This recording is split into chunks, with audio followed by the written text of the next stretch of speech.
Hello everyone and welcome back to Fanfiction Haven. I am your host Opal, the Dragoness, and I just narrowly managed to get into this garage. It is super windy outside.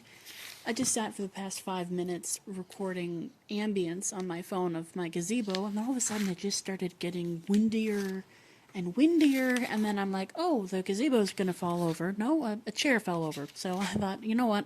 I want to go out here to the garage, and I want to record another episode. I had recorded episode 1 yesterday, and I thought, it's actually kind of a nice temperature today. So here's what we got in store for today's episode of Fanfiction Haven. I know that you guys are probably excited by the title, so I'm going to cover that probably first, but there's going to be a lot of lead up. So here's the roster. We're going to talk about my fan fiction that was teased in the title, Welcome to Omi, which was actually one of the first fan fictions that I posted to AO3. I'm not sure if it was the first, but I know it was one of the first. It's either that one or Reversing the Red Room was the first one.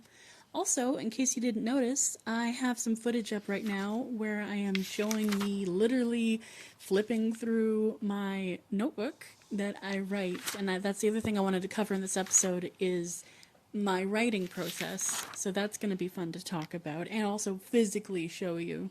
The other thing that I wanted to talk about was the experience I had before I understood that I can put moderation on when I posted to AO3, because in case you didn't know, when you enable moderation, you can look at a comment before it's allowed to be public.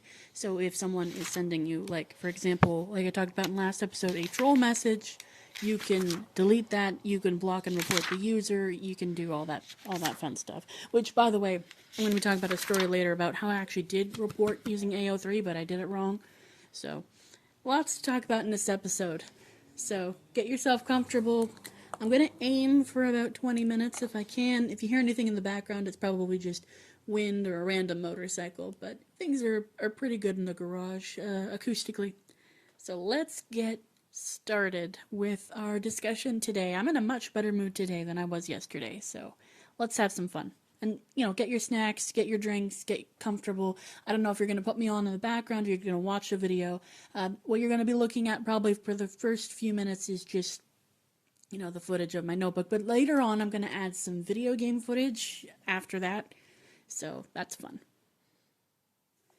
I need to take off my cardigan. Oh, it is hot. It is a hot, hot day. And you wouldn't think... Excuse me, come back here. You wouldn't think it'd be hot, but it is hot even though it is windy out. It always gets super hot and then it rains. So don't mind me, I'm just sitting on my grandmother's scooter. My cat is in the garage with me, just for company. Hi, Morris. Yeah, if you ask, I'll let you out in a second. I gotta let the cat out, guys. And then we'll talk about Welcome to Omi. Don't rip the carpet. I'll be right back. Alright, baby's where he wants to be. Let's talk about Welcome to Omi. Now, before I get into the actual premise of the story, I just wanted to let you know that there will be spoilers. I am going to be going in depth about this story. So, if you are interested, go and click the link in the description and go and read Welcome to Omi, and you can come back, and then you can be all caught up. Or you can just listen to me, and you can decide if you want to read the story later after I talk about it. Totally up to you. Or you could listen to it and not read it. Up to you. Obviously, I can't control what you do. Everyone has their own experience. Some people want to read and then come back. Some people don't care if they get spoiled, and some people just want to listen to a story but not actually go and read it themselves. All three options are completely valid, so don't feel bad either way. Just go do you, and, let's just have a nice time together. So let's talk about Welcome to Omi, finally. That's been like almost 5 minutes of just me rambling ahead of time, getting ready, you guys ready to go and talk about stuff. But now, let's talk about a creature that has an entire civilization inside of her. We're talking about a world eater. And we're not talking about Galactus.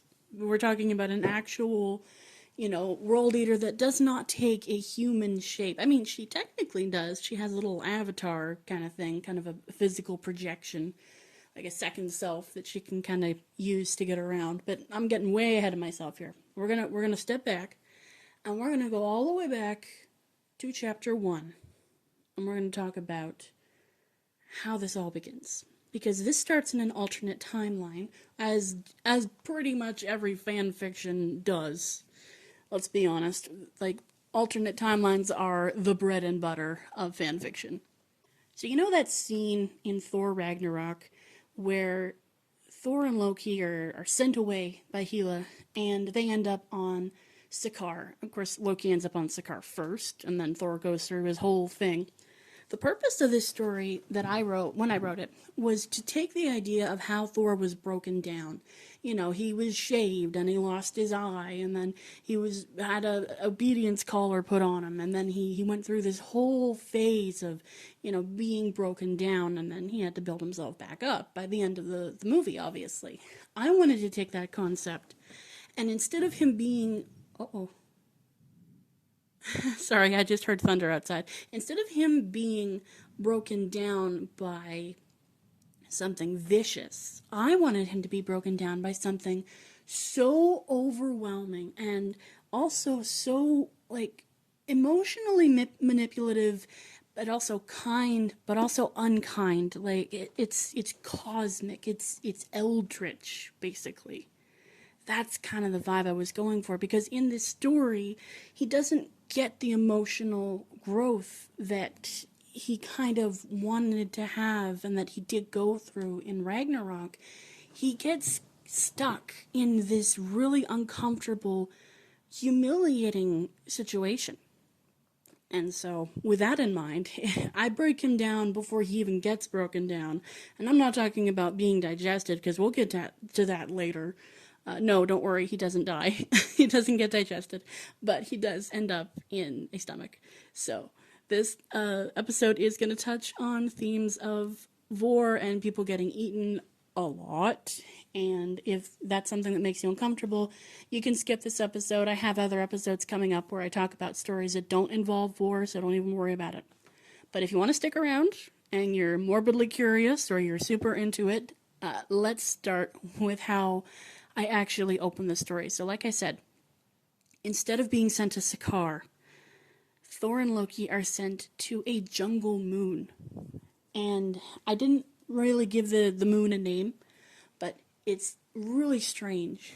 So Thor is there for, I think it was a couple of months. I think it was months that I put him there.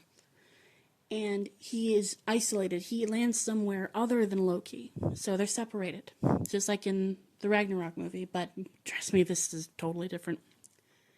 Thor ends up trying to survive on a jungle moon.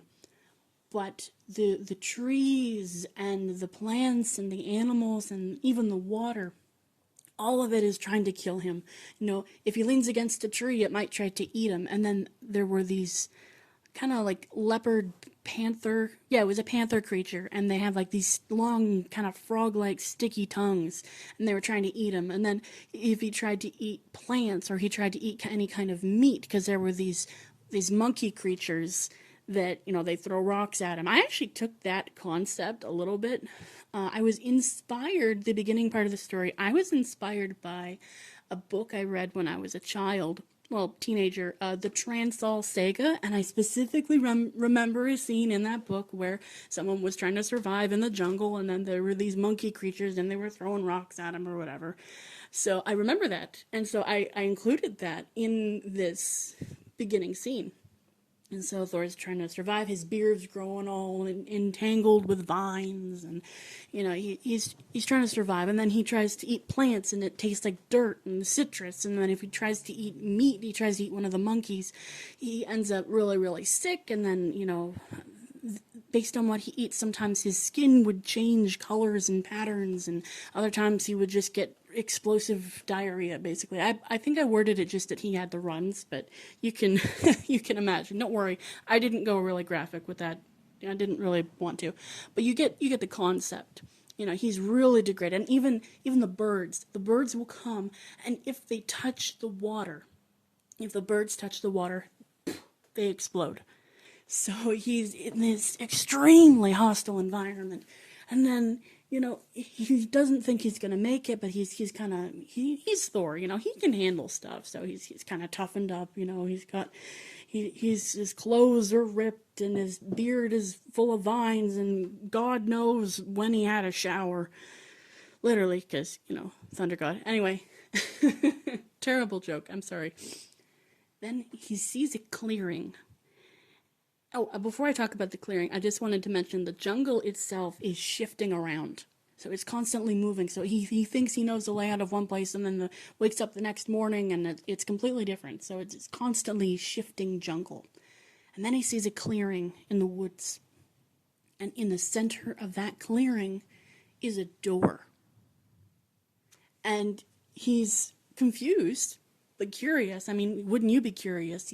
He thinks it's an illusion at first. So he goes and he approaches the door, and stuck to the door is a note. And the note at first doesn't make any sense, but then the words on the page, they shift around and they start changing languages, and then it kind of senses him, the note itself, and then it changes to Old Norse just briefly, and then it changes to English. And he reads it, and I kid you not, it is an advertisement for a community called Omi. And basically it's talking about, you know, non-judgment free kind of a haven for all these different kinds of people, and job offerings where you can be like, you can get like group therapy, or you can work there as like it's this whole thing. If you want all the extra details on that one, you can read the story. But that's the basic idea of the opening. And speaking of opening, that's when the ground opens, because a mouth kind of engulfs him from all around. It was a trap. So the ground starts to rumble, and then he gets up, and then he realizes that it was kind of, and this might make some people laugh, or not. This scene was inspired by the SpongeBob movie. You know the scene with the little old lady and the ice cream? You know? I kind of took a little bit of inspiration from that. And, you know, the mouth opens up, and then Omi herself, she's massive. You know, she was embedded in the ground a little bit. And then she lures him, and then as soon as he opens the door and the little bell jingles, that's when he's engulfed. And all of a sudden, he's no longer in a clearing in the jungle. He's on a tongue, and the mouth is closed around him. And then he's fighting to not get swallowed, and he's climbing up the tongue and over and under. He ends up, you know, pressed up against her teeth at some point, but her teeth they're not sharp. You know, they're not the teeth meant for ripping flesh or anything like that. They're meant for grinding. You know, they're more flat, like actual proper kind of teeth. And they're, all of a sudden, he's not just the only target. All of a sudden, the trees are being eaten and then shoved into the side of her cheek as she devours the ground itself, and he's stuck under her tongue, and he's fighting to get out, and he's demanding, you know, in the only Thorish way that he can, you know, like, release me, get me out of here, you know, kind of thing. And he does get out, but he doesn't get out onto the jungle moon anymore, because half of the moon is already gone. And he realizes that the atmosphere, the air, is leaving because space is overtaking. The atmosphere is literally being, you know, distributed and consumed. And all of a sudden he looks and he sees Omi. And she is a massive, and I mean bigger than the jungle moon itself, basically. She kind of had her mouth a little bit in the ground, but, you know, as soon as she opens it, it's like, bye-bye moon. She's huge. She's an orca, but she's not just an orca. You know, she has this soft, fluffy, feathery kind of underbelly. It's like down, you know. And her eyes are basically everywhere. Like, picture the whole biblically accurate angel, but not, and she's like a combination between an orca and like a kind of like a goldfish and an angelfish. Like there's some parts of her fins that are transparent or and flow out, but she's got all these eyes, and it's a whole thing. And he's just absolutely mesmerized by her. And eventually, he ends up kind of stuck to the underside of her belly. And, he has to make a decision because he's going to have to either go inside of her and allow himself to be eaten or be taken by space. Because eventually, by the time he's stuck to her underbelly, the moon is gone. It's completely gone. The moon is eaten. There's basically nothing left. And so he ends up having to go and be inside of her. And this is where some stuff happens, and I'm not going to go into every little detail, just because I wanted to cover the first, little chapter or a couple chapters. And later on, he ends up meeting, like, an administrator. She's like a Lamia or whatever. She kind of welcomes him to Omi. He gets cleaned up, and there is a scene where they connect telepathically. Like, she connects to his mind, and there's this whole thing. There's a little bit of it's a mixture between romance, coercion, a little bit of dubious consent, and he does end up sleeping with her at some point. I know that's a bit of a jump, but if you read the story, it'll make a little bit more sense. And so, through one way or another, they actually end up kind of a couple, but not really, And she shares her history about how she had children that turned into stars and planets. And I know it's a little weird, but, this was meant to be kind of a weird fic anyway. And there's a whole civilization inside of her stomach. And basically, they're a combination between people that she found, people from worlds that she consumed, and people that, were born there. And the entire culture inside of her stomach is based on vor, believe it or not. Like, people kind of eat each other for fun, but usually it's non-fatal, and there's this whole thing where she has, like, a recycling system. I don't want to go too much into detail with that one. But let's just say, if you read the story, there'll be several scenes where Thor ends up, getting eaten by a crocodile lady and a centaur. Not a centaur. Minotaur. And there is a scene where he ends up seeing Loki. And Loki is a whole other thing. Loki is... So he's basically a superstar here because he is a shapeshifter and everybody loves him.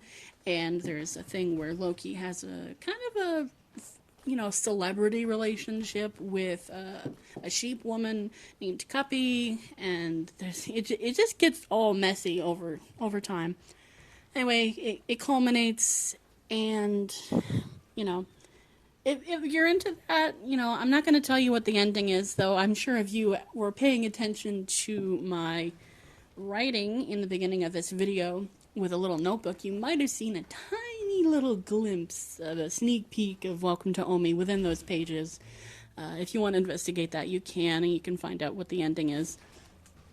But this story was meant to replace Thor Ragnarok. And what was interesting about this story, and I did finish it, but I finished it prematurely. And the reason that I finished it prematurely is because of all the stuff that I wanted to talk about next. So it's almost been 20 minutes, so I guess this is going to be a longer episode, maybe closer to 40 or an hour. Who knows how long I'm going to ramble. But when I posted this story, I noticed that I got kind of attacked by robots. I didn't know it was robots at first. This was my first exposure to AO3. So I posted it, and someone started making comments, and they were asking questions about the story, and I was replying, and I thought, wow, people really are interested in this really weird, wacko concept, It was totally kind of indulgent with regards to the vor thing. And I thought, maybe I'm not alone. Maybe people really like this. And then I made a colossal mistake, and I ended up going off of AO3, and I went onto Discord, and people emailed me, and I had to remove that availability from my profile because silly me. You'd think someone taking cybersecurity in the fall would know better, but no, I was totally blindsided because I didn't do my research. Always do your research. They were scammers. They were actually scammers. Yeah, I feel really embarrassed to talk about it, but this is a plague that is affecting AO3 right now. They wanted to, quote-unquote, make a comic or an art piece for my stories, and they were trying to swindle money out of me, and I just thought, wait a second, that doesn't seem right, that doesn't... So obviously I told them, I'm just picking up my cardigan that fell, I told them no, obviously, and I blocked them, and then I did a little research, and I'm like, oh my goodness, this is like a whole thing that's happening with a whole bunch of people, and all of these other people are being attacked by these scammers. And so I probably blocked about a dozen accounts now on AO3, and I'm starting to get a little bit better at picking out what are the scam comments, what are the robot comments. But needless to say, I felt really, really discouraged that story that, and I only had like a couple of stories up at that point, but Welcome to Omi was the one getting a lot of views apart from Reversing the Red Room. I felt really discouraged, and I thought, well, this sucks. And so I went on, I posted more and more and more of my stories, because I have a whole bunch in my Obsidian vault that I've written over many years. And I don't know, I just got disheartened, and I thought, I just want to finish the story. Nobody even seems to really like it. And, on AO3, you're not going to get, like, a subscription or as many kudos because, if it's a fic with a lot of, very niche kind of war stuff in there, people are going to be ghost readers, and that's okay. Not everyone is going to leave a comment because they don't want to be magically linked to their account and someone find out their secret fetish or whatever. So I get that. But I was feeling really discouraged, and so I kind of rushed the ending of this story, and it made me sad because I could have continued it more, and I've been trying to make a sequel to this story and continue it, but I just keep being reminded of what a flop the first one was, and this wasn't like a total flop. I mean, it has over 200 views, or hits, I guess. Kudos, no real kudos, I think. But I have to double check my stats. But views are hits on AO3. And 200 for me, who's relatively new to the AO3 site, that's amazing. I think the most views I have on any fic is Reversing the Red Room, and that's been up for a while now. We're on like chapter 21. So there's that. Anyway, if you want to read Welcome to Omi, that would be great. If you're into that kind of stuff. I know it's weird, and maybe I didn't explain a lot of it the best I could, and maybe it's not even my best writing. But it's a fun little concept, and if you want to check it out, great. And if you don't, that's okay. I'm just happy you sat here and listened. Before we go, I just wanted to switch over to the other thing that I was going to talk about, which was my writing process. So as you saw from the beginning of this video, sometimes, not all the time, but sometimes I will run into the extreme writer's block to the point where I cannot sit on my computer and type, So I go and I write in a book physically, and it really helps.